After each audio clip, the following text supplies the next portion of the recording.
Hi, hello, welcome again. Good morning and good afternoon and good day.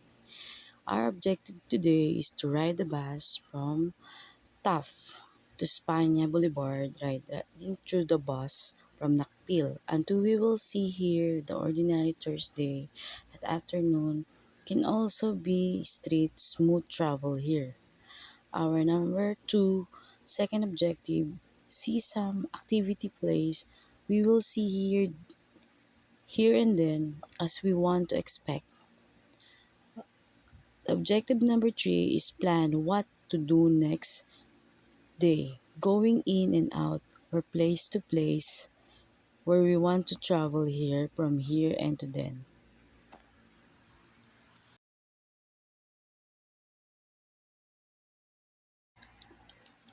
Hello again, come with me travel while in a bus and enjoy, capture the moment in every place we knew already here in tough Manila. From all day past day Manila, this avenue is only transportation was kalesa and small jeepney. Car use are passing here. As we see on progress time, many are different transportation uses today. We have also variation like e-trike, tok-tok, car, and still have kalesa here as uses in Binondo, Manila only, and LRT. Welcome again and enjoy the video you see here.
We generalize. For the new travel here, you see slowly the actual straight passage, the avenue and the street. And it's only 15 minutes to travel Manila Top to España Avenue. Until here, thank you for travel for with me. I hope some here in the video will help you find your way, though it is only split seconds or short video only. Thank you and watch again.